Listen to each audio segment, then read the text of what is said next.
I titled this talk, The Giant versus the Pygmy, or if it had a subtitle, David and Goliath, and you'll know the biblical story.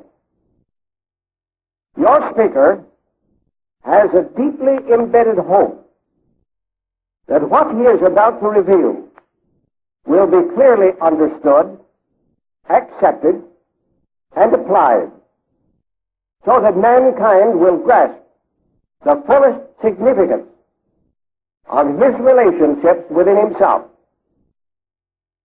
What we shall explain in years to come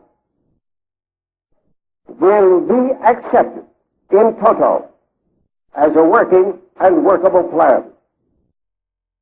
We will not live to see that day, but our prophecy is that it will come to pass, perhaps not possessed by our people, but by the great mass, who will then know what we now vividly and graphically foretell. Our disclosures are what man seeks today in his closer communion, in his companionship with his Creator, for the betterment of all mankind, that he may take his place in the great scheme of things which his designer so masterfully and skillfully intended him to be and do.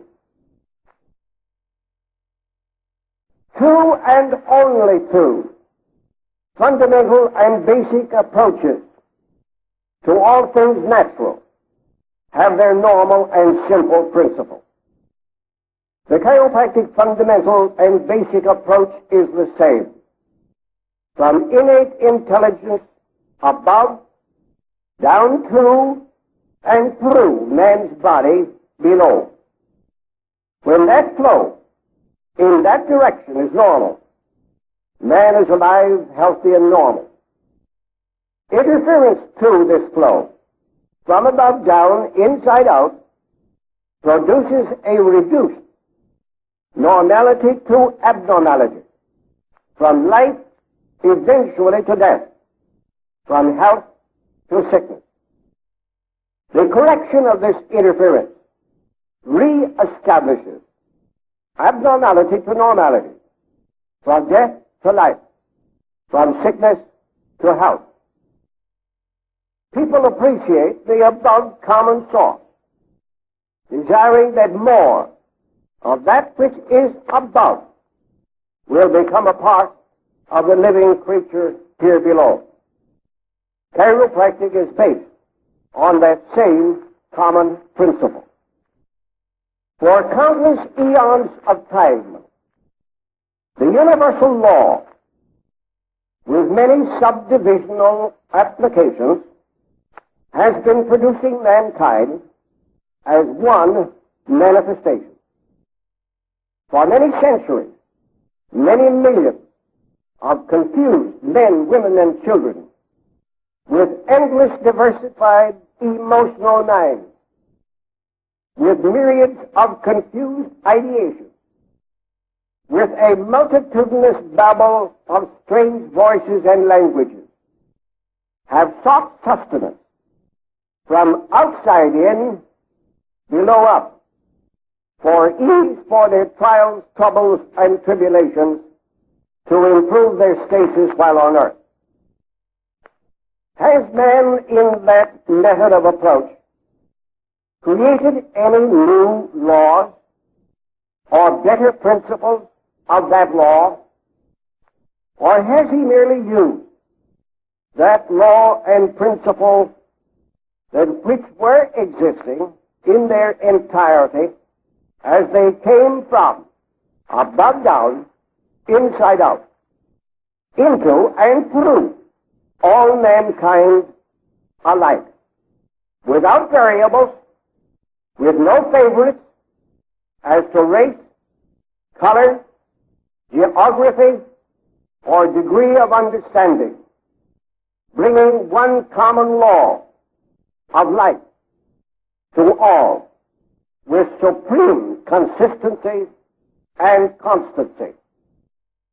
How much, if any, or in what way, has any man, one man, or many men, from outside in, below up, modified, changed, improved, or injured any of the natural God-given laws, or used, utilized, and made possible the uses of any, many, or all the God-given laws and their principles from above down, inside out. There is but one law of life in man. Why then must man or men deem it necessary to have individual complex theories elaborated in endless arbitrary and empirical methods from outside in, below upward, experiments born today, die tomorrow, even after thousands of years? They still ask for millions of dollars, hoping to wander in despair, hunting for many causes and many cures. No wonder they can't, don't, and won't understand the simplicity and accuracy of one cause and one cure, and call it a cult, kicking it out from its proven principles of accomplishment. Has man here below, with all his guesswork, given birth to or created any new law not heretofore in existence, previous to his being born, living, or leaving behind in his passing? For many centuries, there can be little doubt of the truth of man's failure to find a cause, a cure. I would appreciate it very much if that conversation would stop outside there. If necessary, I'll come out there and stop it.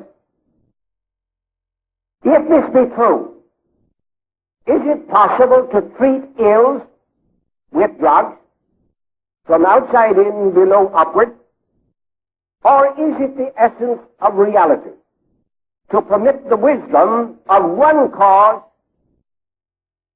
one common source, common to all mankind alike, to flow from above down, inside out, into and through an endless procession to all mankind without discrimination? From this actuality, we realize the common desire of all. But can we, as mortals, who seek truth, modify, amend, or change the law of immortality? Is it possible for us to treat human effects, symptoms, and pathologies of body and soul in and of ourselves with disrespect and barbarously kick it out the front door, saying it must go? Or is it good judgment to permit the universal and unital law to be adjusted to and in us as it likes? Does man improve law by scoffing, calling it a cult, by what he does, as he does it? Or does the law continue to live in spite of him who scoffs, because of what it continues to do as it does it? Any universal law of a one cause created for a specific purpose and not used by men for that one cure, specific purpose, will be destroyed by man for man.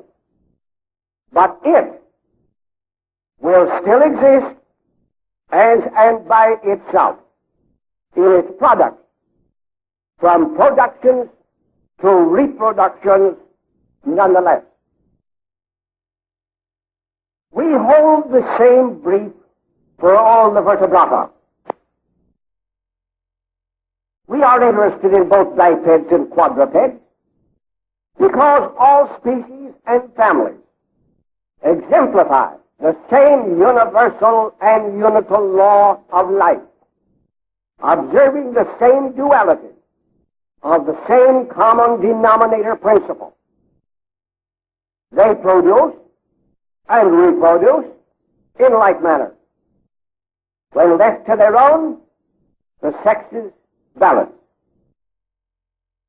What is it which predetermines one or two colts, one or two calves, a litter of pups, or a litter of kittens? What predetermines in the genus Homo whether we'll have one child, twins, triplets, quads, or quints? Is this something which education controls?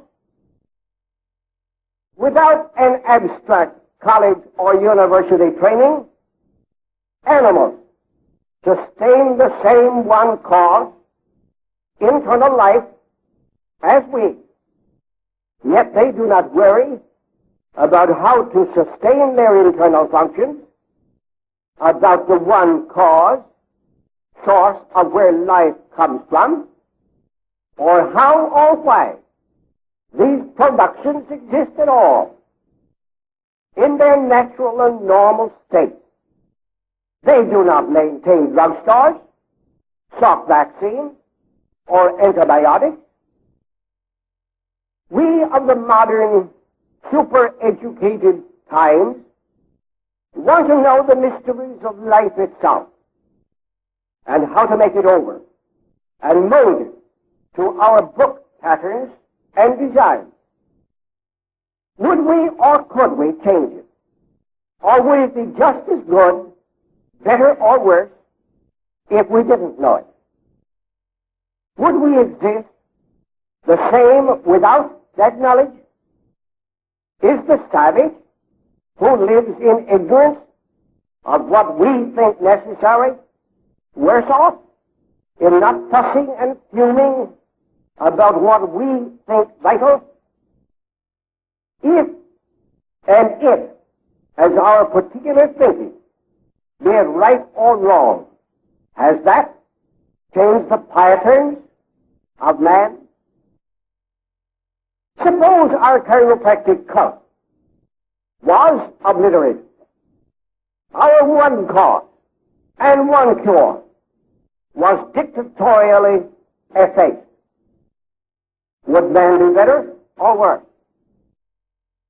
When individuals understand the future practice of the principle of one cause, of a single, simple, and natural relationship between one universal law that comes from above down, inside out, in and through themselves, with a free, uninterrupted flow, rather than the present-day complex, multiple, and unnatural relationship from below upward and outside in.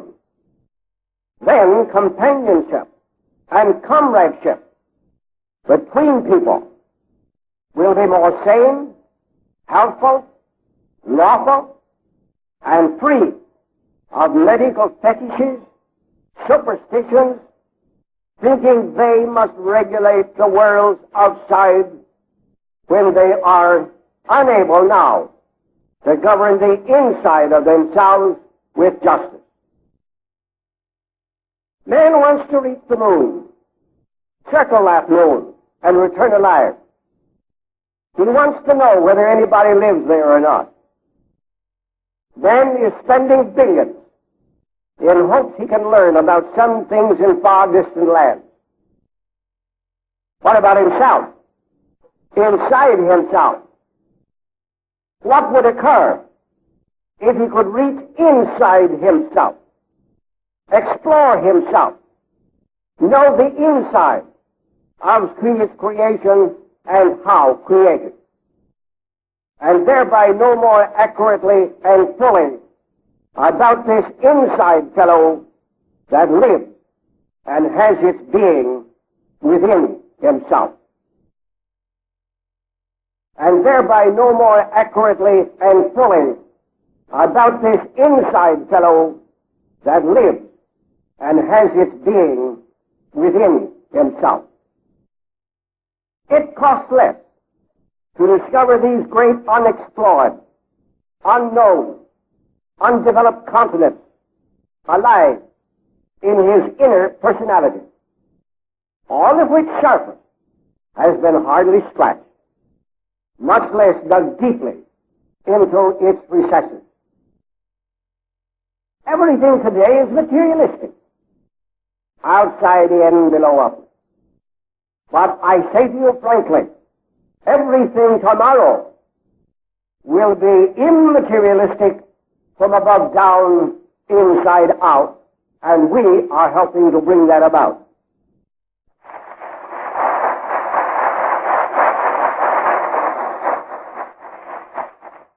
Some of our profession belittle and scoffingly deny the obvious philosophy, calling it a cult, upon which man, his birth, function of living, and process of how and why he gets well when sick.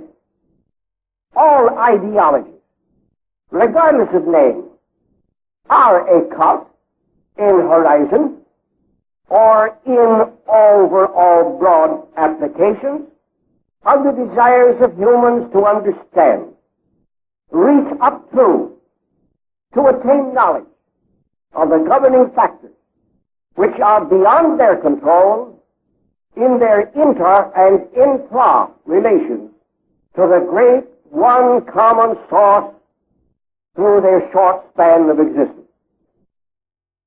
To cynically and vehemently deny the presence of a greater source of an abstract life than our materialities, physical substances, or sciences based thereon, is to prove how insignificant is the scope of our prejudices bypassing us in refusing to see beyond the limitations of commonplace matter.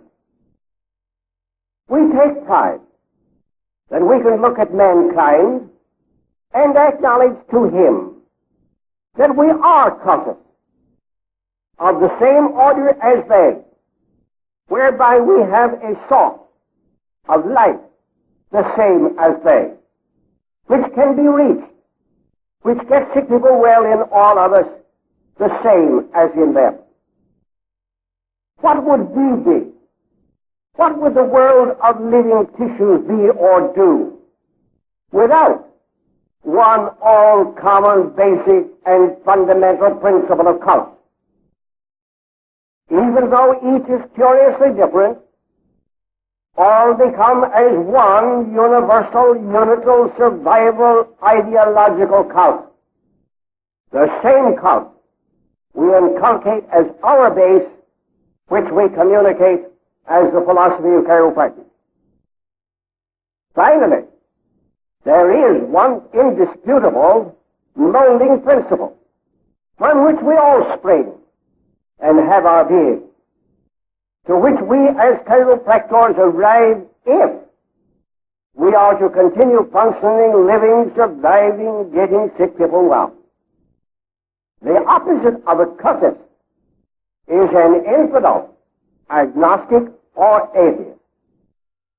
The infidel denies a superior source, greater than himself, with which he is infested.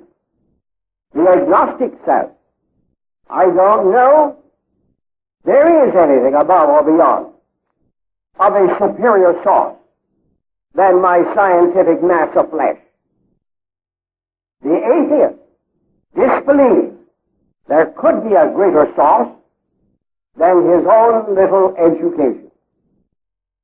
The great mass of the thinking world are cultists, which is a matter of choice.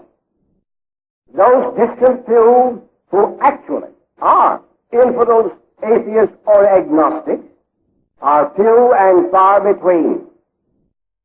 We have some such in our profession who place physical matter above the abstract mentality which formed them. To despise the cult of chiropractic is to tempt destiny, something no man could skillfully demonstrate.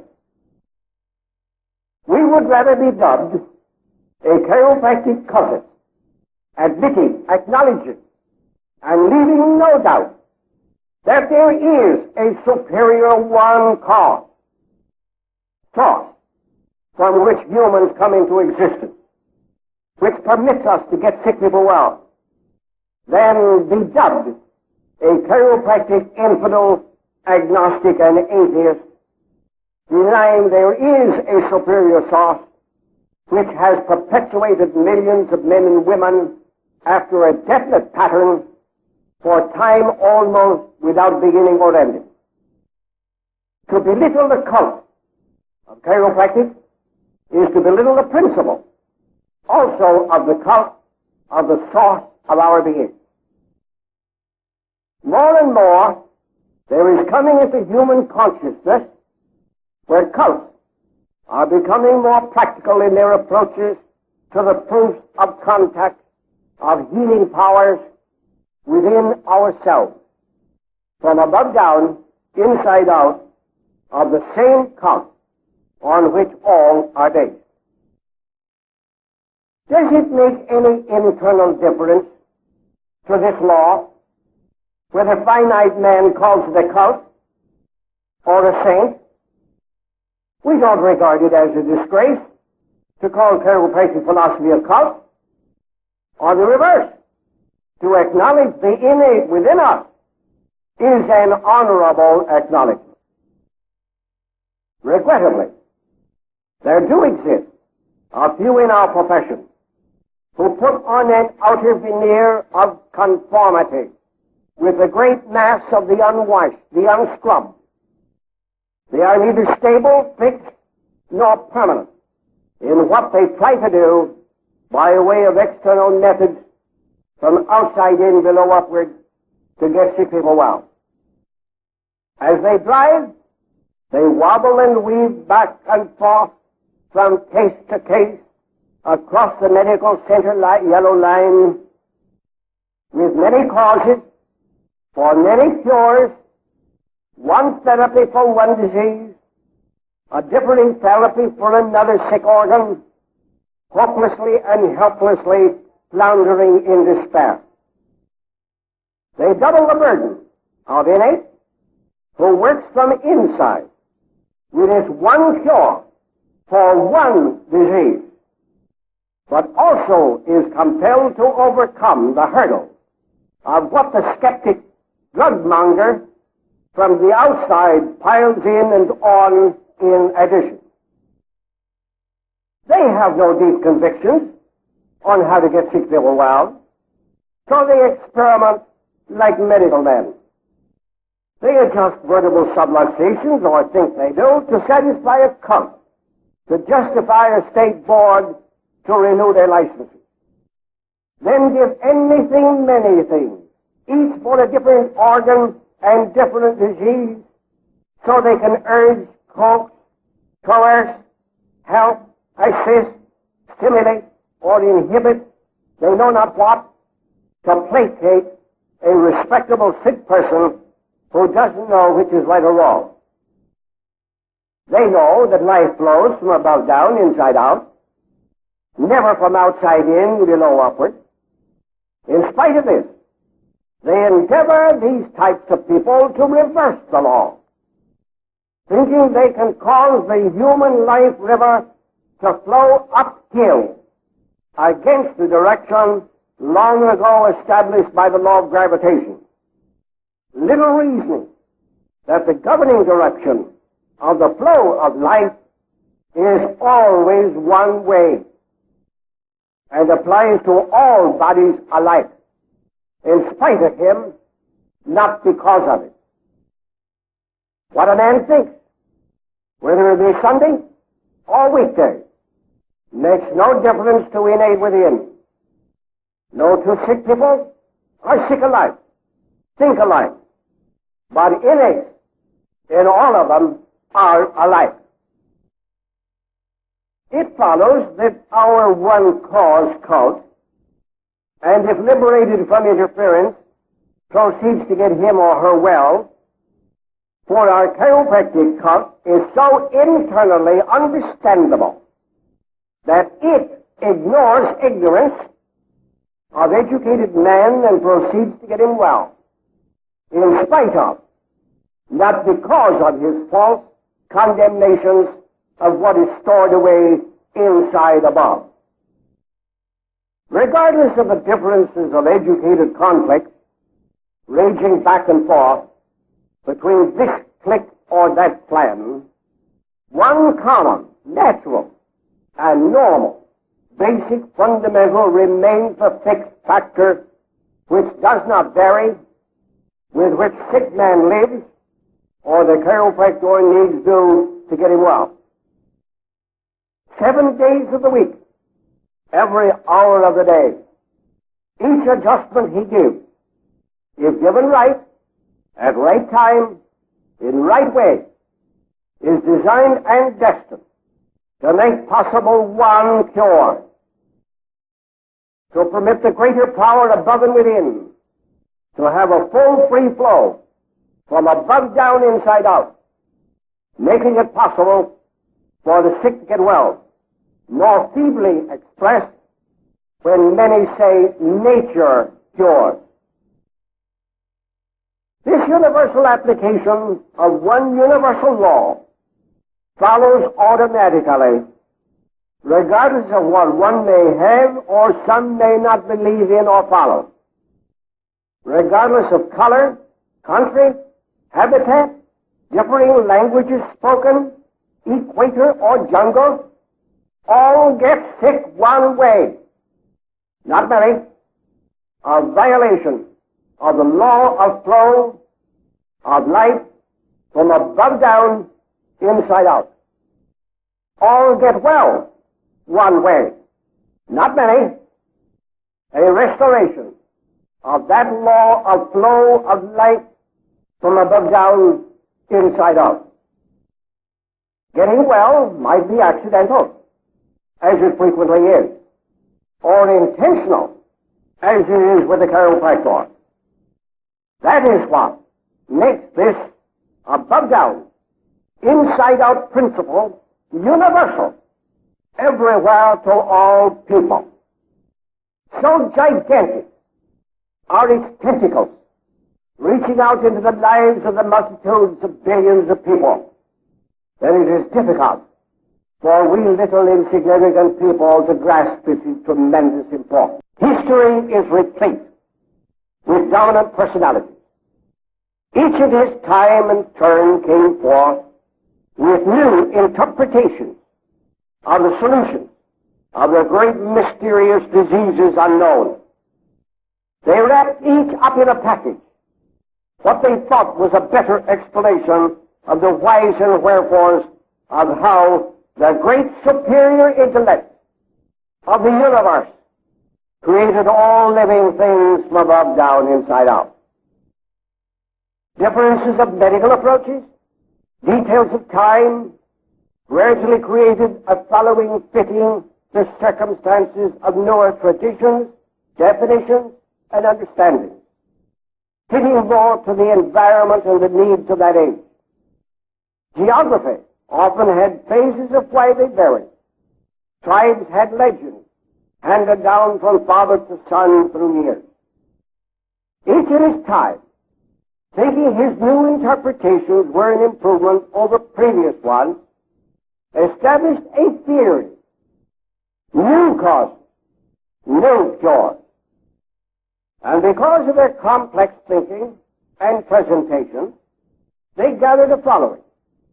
As we look backward into history and forward to these multitudinous constructions, we find all had one basic and fundamental principle which was applied to all human races under one common blueprint and pattern. Regardless of being improved and rugged mortals, the pattern of production, performances, of conception, fetal development, birth, performances of one only all-over human function, performed in like manner in production of function in the unit, and the reproduction of the races remained exactly the same. We are not concerned here and now in whether anyone was right or wrong, or more so than any other. Neither are we privileged to enlarge on the mistakes of many. But we are vitally concerned in how and why one universal law worked through each man and woman and through all mankind exactly alike, never varying, fluctuating, or changing. Any population or section which would try to live entirely on the outside-in, below-upward theory of existence sees the worlds of minute creatures as evil, devilish, put on earth to kill human races. Germs, bacilli, parasites, scavengers, seen only with a microscope, living on the outside naturally and normally into their own. He who thinks in reverse premises sees them invading man from the outside, eating his tissues, destroying health as causes of endless diseases, eventually causing death. Apropos, there was but one thing to do: kill them inside from outside. That caused diseases inside, with insecticides inside man, with antibiotics of endless accumulative destructive survival value.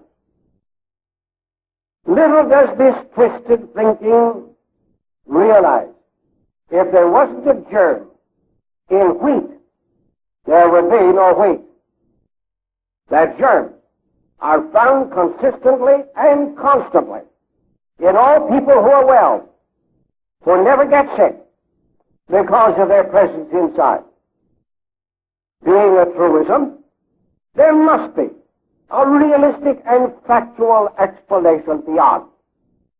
They, like rats in garbage pails, are scavengers, keeping our alleyways and hallways clean and healthy, devoid of unnecessary internal decomposition of materials in passage. They are friends, not enemies. Nowhere in history has anybody yet discovered how to kill germs in man without killing man, where the cure is often more devastating than the disease. Man has yet to learn that the innate within selects, accepts, or rejects what it needs for bodily economy and sustenance. We look at oysters. We think they're good. We chew and swallow, only to have to reject them as unfit to remain in the stomach. Man thinks of vitamins as food to supplant what he thinks is not contained in the food he buys and prepares. Little does he know whether they contain or do not contain what innate inside wants and needs. Therefore, he thinks to supply substitutes which he manufactures artificially from the outside to be taken inside. Man does not know the proper quantity or quality of substitutes. Innate may get much or little or some from the substitutes, contrary to man's ideas of replenishing from the outside what he thinks nature does not supply naturally. Innate knows more in 1 second what is needed than man can ever know. What is innate's food supplements could easily be innate poison. Innate is as one grain of sand to a seashore, as one drop to our ocean. How great that innate is. 5 years ago, when Mr. Hoover was 80, he made a speech in which he made the important point that the current concern with the common man glosses over the fact that when we get sick, we want an uncommon doctor. When we go to war, we yearn for an uncommon general or admiral. When we choose a president of a great university, we want an uncommon educator. And perhaps with just the suggestion of a thumb at the nose, we need men and women who cannot be intimidated, who are not concerned with applause meters, nor those who sell tomorrow for cheers today, said Mr. Hoover. Experiment after experiment, no sooner tested and lauded than they are found to be failures. Then comes another trial of more. It's the difference of approach, which is the greatest wisdom.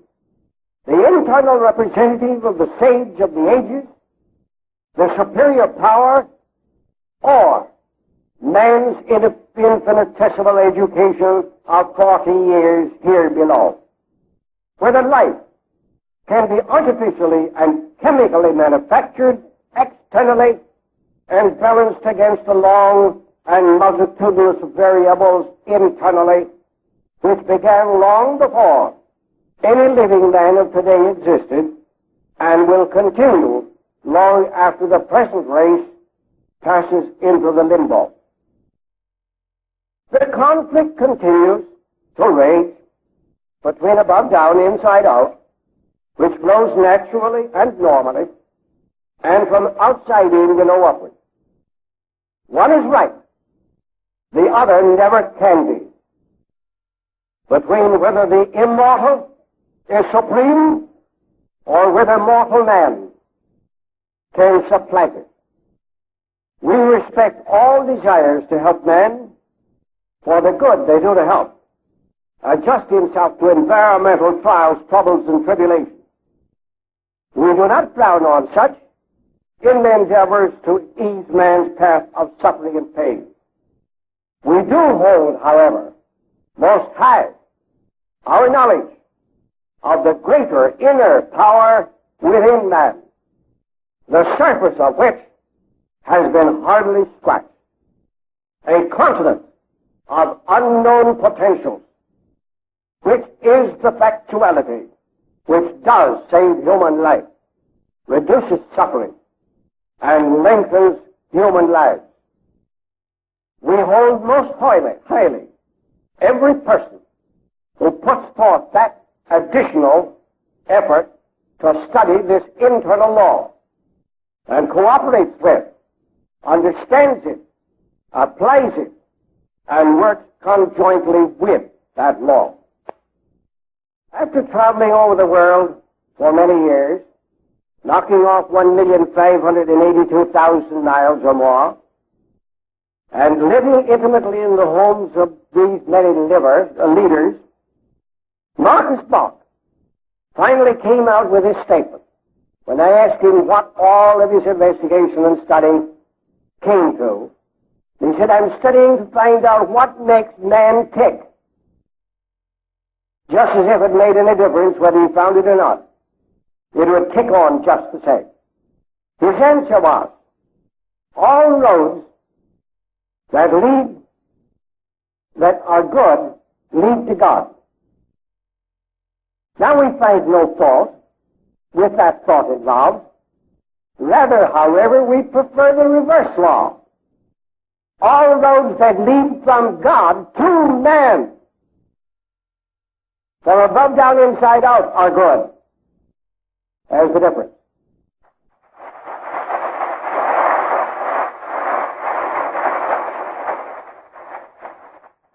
Our reason for differing is that one states a justification for man's ideas, The other defines a universal working principle. Whether you regard the flow of all good comes from outside in, below upward, as Marcus Bach's definition implies, or whether it flows from above down, inside out, as ours implies. It takes fearless vision to speak a bold opinion which reverses previous medical approaches. However, where there is one law, one principle, one practice involved both ways, then silence would be criminal to the welfare of man when this past outside-in approach be wrong, accomplishing little, and a better approach from above down is a factual one.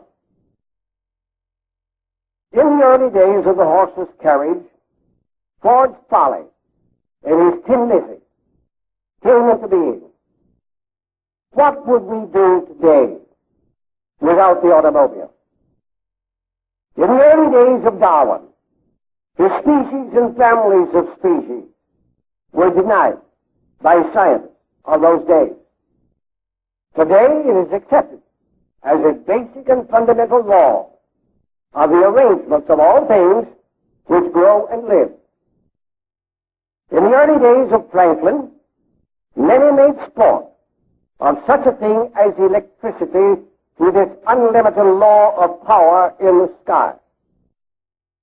Franklin was an example to be ridiculed. Today, the world would be paralyzed without Franklin's electricity. Edison was exhibited as an example of ignorance, a crazy kid, fooling with and tinkering with toys. Today, Edison is the wizard and praised for how much lighter he made living. Franklin discovered electricity, but Edison made light of it.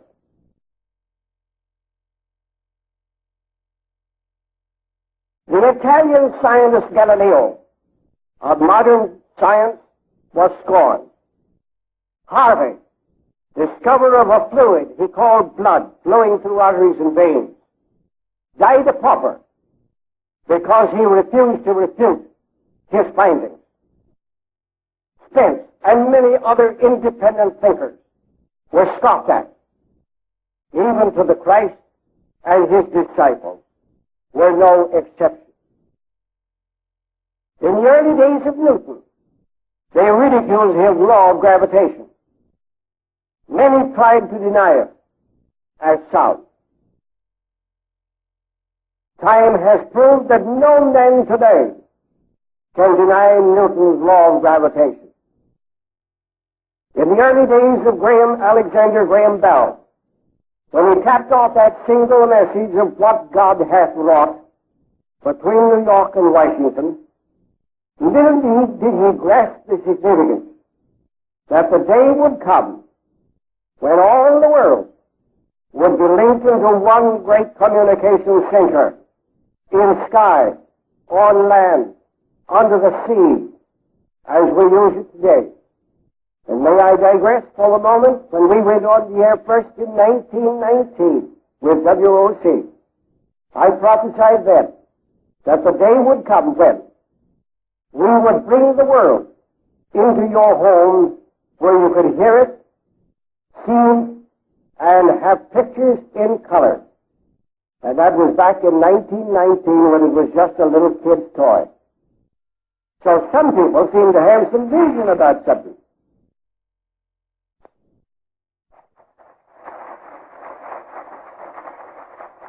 In the early days of Einstein, with his law of relativity, mathematicians thought him unbalanced, insane and off his trolley.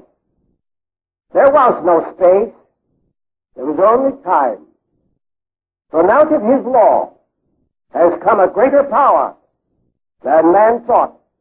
The nuclei, protons, neutrons, to where a pill would send a submarine under the sea around the world.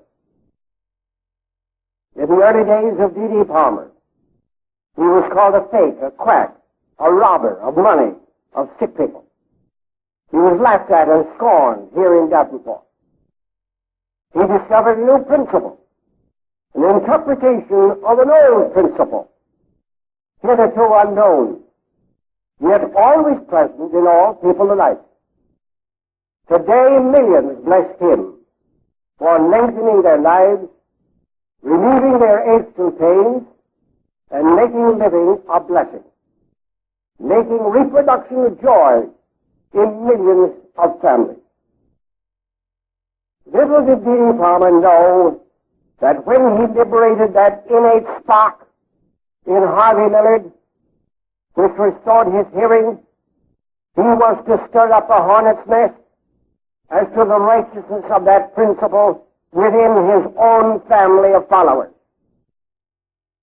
Nor did he understand the breadth, length, and depth of how or why he was to originate a new premise in the world of man's philosophies, sciences, and arts, of an abstract, distant, and yet as near universal God in which millions place their hopes, aspirations, and by so doing made the God of the universe a living, real, tangible God in man, which flowed downward in man, worked in man, became an ideal, but became a workable, practical, actual, and realistic knowledge which could be depended upon to reproduce life, perpetuate life, and prolong life, if, as, and when sick people got well. His successor, who by right of inheritance formulated this law of life into consciousness in the minds of man, presented its postulates, methods of sources and impressions. He presented tangible proof in millions of sick of the correctness of those deductions. This man dared to be a nonconformist, a firm adherent who took his father's principle and developed it into a sound philosophy, practice of science and art, which worked, when worked, with sincerity and when properly applied. This man at the age of 18 found himself in relation to this fundamental principle. He elaborated on the natural, normal facts of the law, that everything which lives, thrives, produces, and reproduces itself comes from above down, inside out. Now, up to that period, all people reversed that principle, turned it upside down, and said all things which run and came from outside in below upward. And medicine was based on that latter principle. No man can, could, or has ever successfully reversed the natural law of life and succeeded in getting sick people well. He who works with law succeeds without apologies, in spite of sarcasms, because it works. Nothing artificial can supplant that difference. Chiropractic will survive. It will live. No great truth, once known to man, for man's welfare, ever has been destroyed or defeated because of the selfishness and greed of ulterior interests who think less of it and more of their dollar income, sacrificing mankind to get it.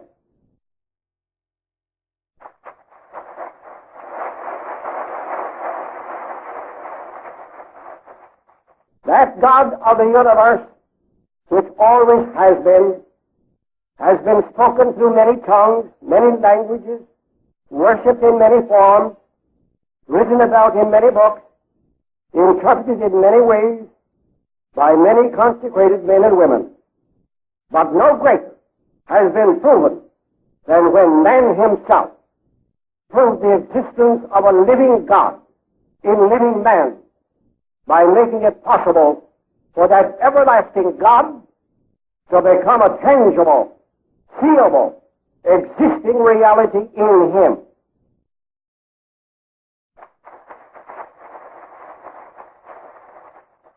In this sense, chiropractic is almost a living God-like religion in man, which no man has any right to try to cast out of man or to say that God in man must go. Merely because some are so blind they can't see, so deaf they won't hear, so insensible they can't sense its greatness in man as a living being.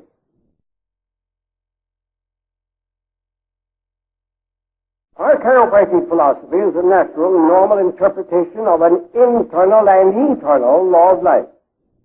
Your concept of it does not and cannot change its reality. What you believe outside and above, that may be for your spiritual benefit. But this law of life is a need to live, which you would cease to be if it passed out. What more could man ask for, want, or need?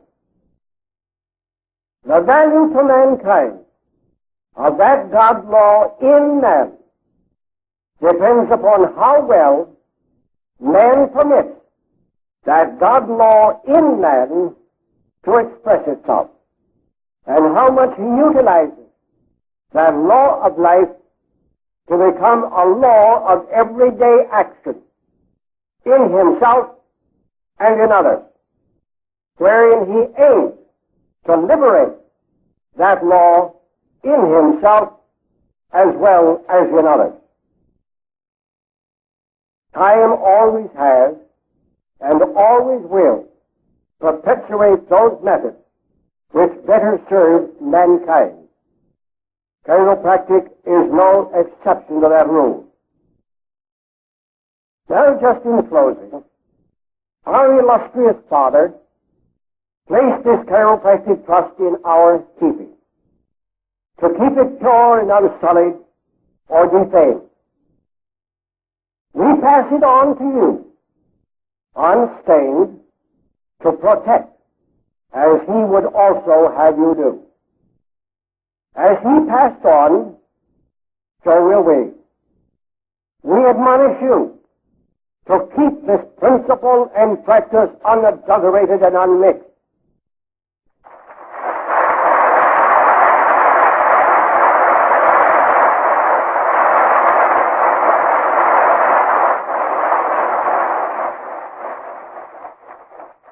Humanity needed then what he gave me.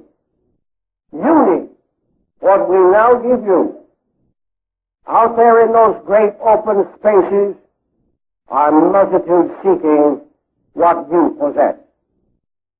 The burdens are heavy, the responsibilities are many, the obligations are providential, but the satisfaction of traveling the populated highways and byways, relieving suffering, prolonging lives, adding millions of years in millions of suffering people, will bring forth satisfaction and glories with greater blessings than you think, and time is of the essence. May God flow from above down its bounteous strength, courages, and understandings to carry on.